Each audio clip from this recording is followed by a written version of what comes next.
Welcome to Hard Script. We were at dinner with friends. One of those casual Friday things where everyone pretends their lives are better than they are. She laughed a little too hard at Mark's joke, not because it was funny, but because he wasn't me. Her hand brushed his arm. I noticed. So did everyone else. But no one said a word. That was my job, right? To smile. To play along. She leaned over to grab her wine, barely glancing at me, and said under her breath, but just loud enough. You're just convenient. Not exciting. No one else heard it. But I did. And that was enough. I didn't react. No flash of anger. No embarrassed laugh. Just silence. Because in that moment, something clicked, sharp and final. Like a lock turning from the inside. It wasn't the first time she'd said something like that. Not directly, but in the way she treated me. Like background noise. Like utility. But now the words had a shape. Now they had a weapon's edge. So I sat through the rest of dinner like a ghost. Smiled when I had to. Nodded at stories I wasn't hearing. And the whole time, I was replaying that line in my head. Convenient. I drove us home in silence. She scrolled through her phone. Laughed at a meme. Not once did she look at me. We got home. She went straight to the bedroom. Kicked off her shoes. Turned on some show. I stood in the hallway. Watching her. She looked up finally. You're acting weird. I didn't respond. Just walked to the kitchen, poured a glass of water, and stood there for a long time. Not thinking. Calculating. Because here's the thing. She thought I wouldn't leave. She thought I was too quiet to be dangerous. Too steady to be a threat. Too loyal to ever disappear. She was wrong. That night, I lay next to her in bed. She curled away from me, as usual. But I didn't reach out. Didn't say goodnight. Didn't breathe too loud. I stared at the ceiling and let the cold settle in. Not just in the room. In me. She was asleep before I blinked. That's how safe she felt. But tomorrow? Tomorrow I'd start fading. Not with noise. Not with drama. With silence. With distance. With surgical detachment. She'd said I was convenient. Soon she'd find out what life feels like without convenience. And by the time she realized something was gone, I'd be too far to follow. 2 days later, I got a text from Josh, an old college friend turned quiet observer in our lives. We hadn't talked in weeks, but he sent a single message. You should have seen the way she looked at him last Friday. No context. No explanation. Just that. I stared at it longer than I should have. The words didn't surprise me. They confirmed what I had already started to feel, that this wasn't just boredom. It was drift. Emotional, maybe more. But drift with intention. I didn't reply, because something had already shifted in me. And every new piece of the puzzle now fit into a larger pattern. Her phone flipped screen down every time I walked in. Her sudden new password. The late-night showers. The notifications she always dismissed with a quick swipe. Convenient. She'd called me. Like a hotel room she could return to after wandering. That night, she came home late from drinks with coworkers. Her hair was different, windblown, undone. Her perfume stronger than usual. I was on the couch reading, TV on mute. She paused when she saw me. You're still up? I nodded once. No emotion. She kicked off her heels, walked past me without touching, without asking anything. The bedroom door shut behind her like punctuation. 10 minutes later, I heard her laugh softly through the wall. Phone call. Muffled. Personal. I didn't press my ear against the door. I didn't try to hear the name. I didn't need to. Josh's message had already written the rest. The next morning, I didn't wait for her to wake up. I showered, dressed, and left early. Left no note. Left no breakfast. The silence between us was now a language, and I was becoming fluent. At work, I pulled up the bank statements. Compared timelines. Grocery runs that didn't line up. Late-night Ubers that ended nowhere near her sister's place. Still, I said nothing. Because men like me, we don't confront until the trap is set. We observe. We prepare. That evening, I changed my routine. Went for a run. Long, purposeful. Didn't answer her, where are you? Text until I was already home. Out. That was all she got. She stared at me that night like she couldn't figure out what changed. Like she could feel something slipping but couldn't name it yet. That's how it begins. You stop reacting. You stop asking. You stop being predictable. And when predictability dies, so does her control. She rolled toward me in bed. Barely touched my arm. I didn't flinch. Didn't move closer. I just lay there. Still. Quiet. Fully awake. Because from that night forward, I wasn't her husband. I was her shadow. Watching. Calculating. Waiting for her to confirm what I already knew. She thought I'd never leave. But I had already started packing, just not in suitcases. In silence. In strategy. In certainty. I waited until she was asleep, the kind of deep sleep that comes after 2 glasses of wine and a guiltless conscience. Her phone sat face down on the nightstand, buzzing once, then again. She never used to sleep through her notifications. I picked it up without hesitation. Not with anger. Not with fear. Just clarity. No password. She must have forgotten I was the one who set it up last year. The lock screen lit up. Hey, that pic you sent, damn. I didn't open it. I didn't need to. I opened the photo gallery instead. Recent. Hidden album. Screenshots. One of them was a dinner receipt. 2 entrees. 1 cocktail. 1 whiskey. A location downtown we'd never been to together. Date stamped 2 weeks ago. Another photo. Her in the mirror, soft lighting, lips parted slightly. Caption, miss me? Still, I said nothing. I locked the phone and set it back exactly where I found it.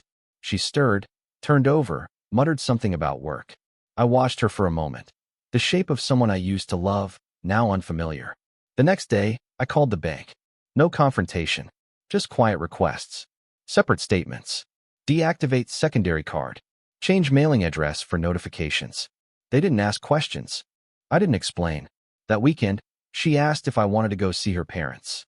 I told her I had plans. I didn't. Instead, I spent those hours scanning old receipts, photos, message logs I'd long ignored. It was all there. The gaps. The late nights. The sudden energy she had for errands that used to drain her. She wasn't sloppy. Just confident I'd never look. That was her mistake. I started backing things up. Files, records, evidence. Not to use. Just to have. Shadow work. She came home that evening, tossed her purse on the counter, smiled like nothing had happened. Want to order Thai? I said I already ate. She stared at me, slightly tilted head, like trying to read something on a foggy window. I didn't offer more. Because what do you say when you're sleeping beside someone who thinks they're winning?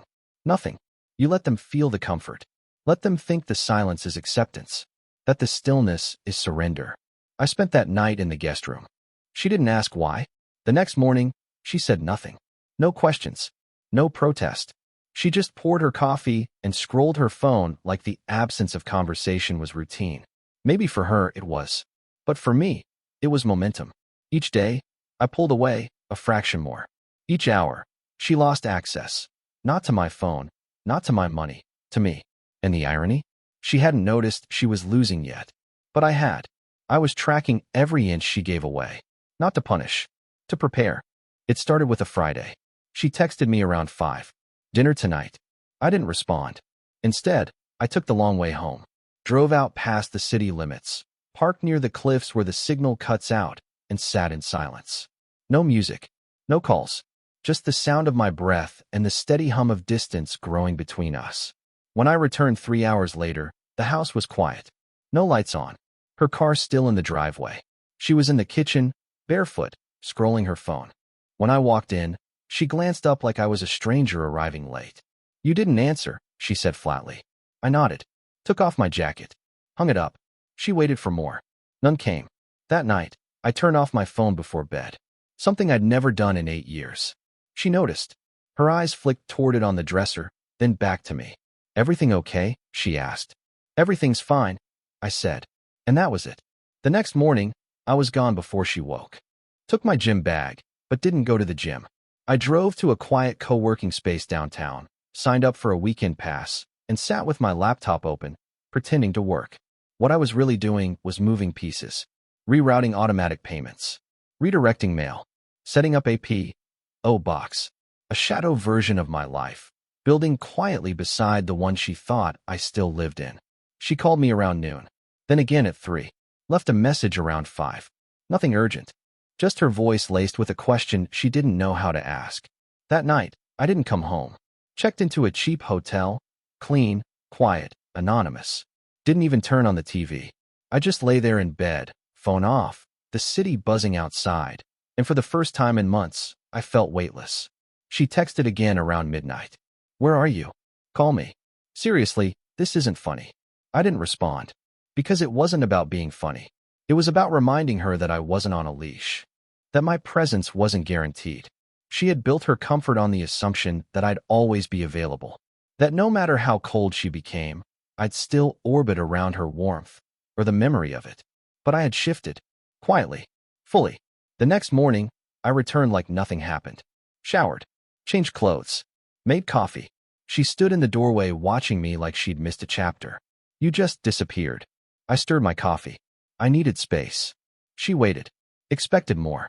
An apology. A breakdown. Something she could react to. But I gave her nothing. Because men like me don't vanish out of emotion. We vanish out of strategy. And when we come back, it's not to reconnect. It's to observe. To measure how much quieter the world is without us. She thought the silence was a phase. But for me, it was practice. I never said his name out loud. Not to her. Not to myself. But I knew it.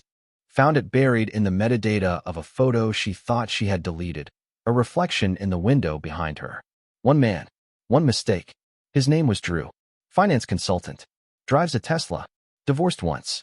Likes bourbon neat and women who pretend they're unavailable. They weren't smart. Not really.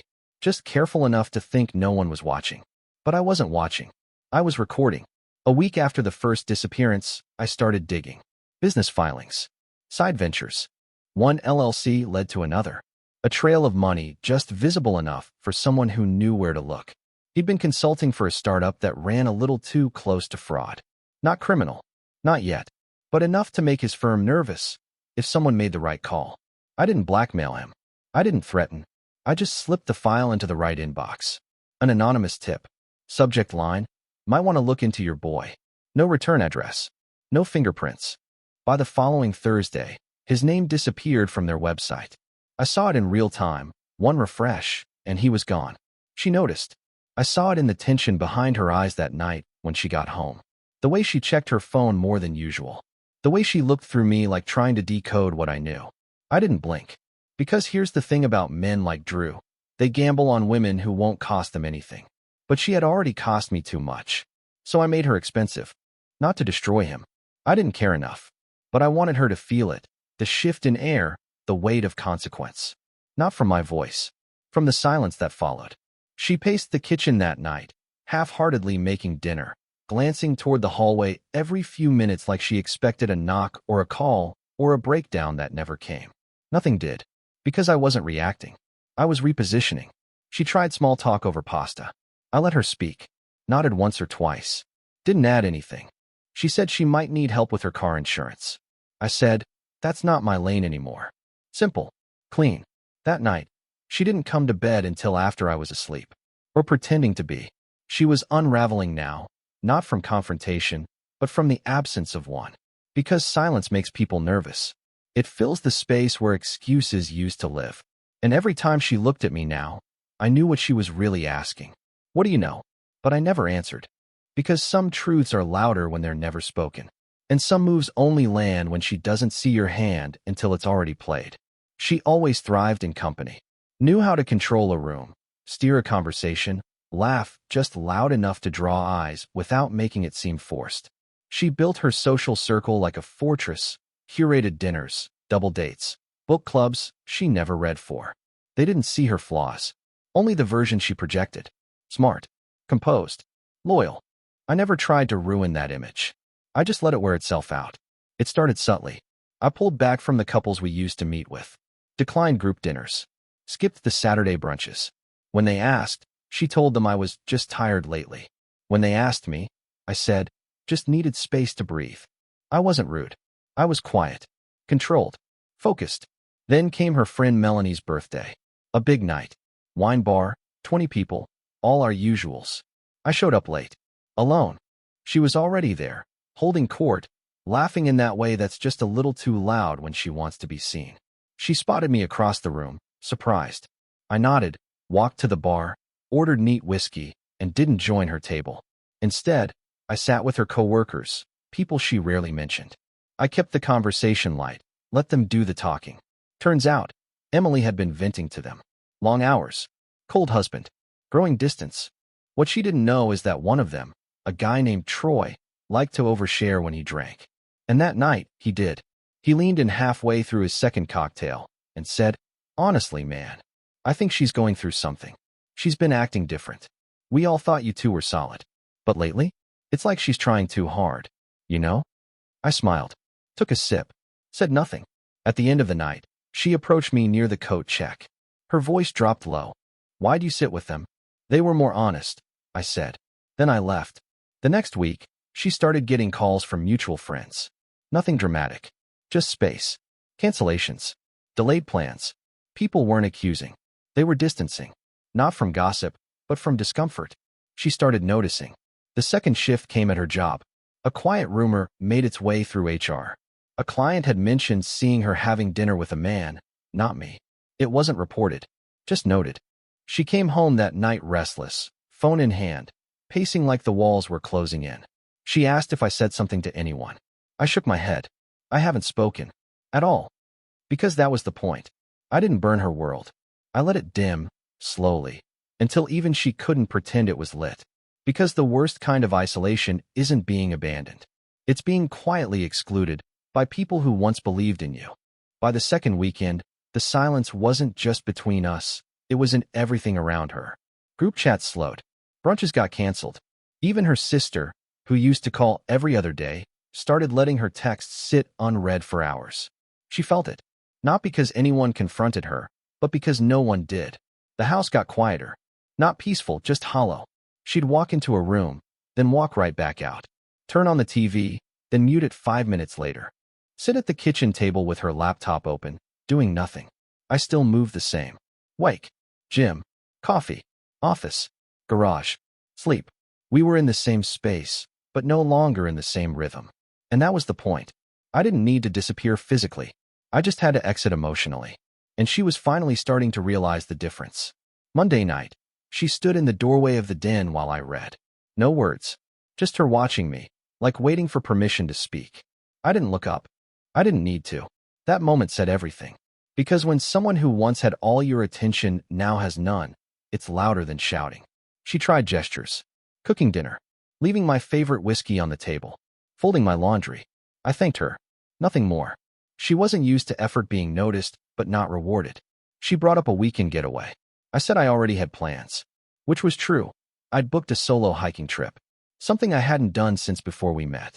Just me, trees, and a signal-free zone. She looked surprised. Like she forgot I had a life before her. That night, I watched her from the back porch. She stood in the living room, staring at a framed photo of us from 3 years ago. Smiling, laughing. Different people. She wiped the dust from the glass, then put it face down. The next morning, I found it in the trash. I didn't ask why, because I already knew. She couldn't stand the version of me that didn't orbit around her anymore. And she hated the fact that this new version wasn't angry, just distant. Functional. Self-contained. There's a specific kind of power in being present but unavailable. It doesn't scream. It doesn't fight. It simply leaves the door open and waits for them to realize they're not invited in. And when they do, they don't cry. They scramble, trying to claw back the version of you they took for granted, only to find he's not waiting in the dark. He's already moved toward the light. And he's not looking back. She finally snapped on a Thursday. It wasn't loud, not at first. Just tension folding in on itself. I walked through the door after work, still holding my gym bag, when she blocked the hallway. Eyes sharp, arms folded. Can we talk? I nodded. Walked past her. Set my bag down. Saturday. She stood. I didn't offer her a seat. She started with, I don't know what's going on anymore. But she did. That's the thing. She just didn't like what it looked like from the outside. The silence, the change in tone, the growing space between us. I waited. She paced, then threw out every card she hadn't played. You've changed. We used to be a team. I don't know who you are anymore. But I hadn't changed. I'd returned to the version of myself before I was deluded. I told her that calmly, and that's when she flinched, because it was the first time I acknowledged the shift without trying to soothe it. She said I was being cold. I told her I was being clear. She asked if I even wanted this marriage anymore. I said, I wanted a partner, not a performance. Her voice cracked then, just a little. She sat across from me, hands trembling, eyes searching my face for softness. There wasn't any left. Because once a man stops begging for emotional scraps, he stops blinking when they cry. She whispered, so this is it? I didn't say yes, but I didn't say no. She took that as a verdict. The days that followed were heavy in the way that air feels before a thunderstorm. She moved slower, spoke less, watched me like a stranger. and I didn't adjust to her discomfort. I let her feel it. Let her sit in the space she'd hollowed out long ago, back when every ignored touch and half-hearted reply seemed harmless. Now the echo hit her back. Because silence, when it finally speaks, is deafening. I didn't gloat. Didn't lean into bitterness. I kept to my schedule. Read my books. Slept soundly. She tried to reintroduce old habits. Late-night wine. Shared meals. Sudden compliments. But they bounced off. Not because I hated her, but because I didn't need her validation anymore. The intimacy she once rationed? I'd already buried it. And what she didn't understand was this. I wasn't punishing her. I was preserving myself. Because the most final kind of departure isn't when someone walks out. It's when they stay, but stop showing up. And now, she was talking to a man she couldn't read anymore. A man who'd already stepped off the emotional battlefield, leaving her alone with all the weapons she no longer knew how to use. It didn't crumble all at once. That's not how real collapse happens. It starts in whispers, not explosions. She was late to work 2 days in a row. Her manager called twice. The second time, she let it ring. I heard her on the phone with her mother that night. Her voice was low, brittle. "She's worried about you," her mom said. I only knew because she didn't bother to close the door. By the third week, her smile became a shadow. People noticed. A friend from her office stopped by while I was in the garage. I watched through the slats of the blinds as they stood on the porch. Her friend leaned in and said something. She shook her head, defensive. Then the friend stepped back with that look people give when they've seen too much. Whatever version of her she used to show the world, it was cracking. And the thing is, I wasn't even involved anymore. Her unraveling wasn't my responsibility. I wasn't the one withdrawing affection. I wasn't the one who left needs unmet. I had simply stopped covering for her. I didn't shield her from the weight of her choices anymore. At a small dinner we attended, mutual friends, she tried to play the old part. Smiles. Light touches on my arm. A laugh that rang just a little too loud. But I wasn't mirroring it. I was polite, measured, distant. After dinner, one of the wives pulled her aside. I caught a piece of it in the hallway. "You used to light up when he walked into a room. What happened to that?" Her reply was soft, defeated. "I don't know. But she did. And worse, now so did everyone else." The social illusion cracked. She was no longer the put-together, adored wife. She was the woman who lost her grip, quietly, publicly. At home, the silence between us was no longer awkward. It was understood. She didn't try to fill it with small talk anymore. She cooked less. Stopped pretending to care which show I watched. Sometimes I'd walk in and find her just sitting, eyes blank, staring into nothing. And yet, I felt no triumph. Because this wasn't about winning. It was about walking.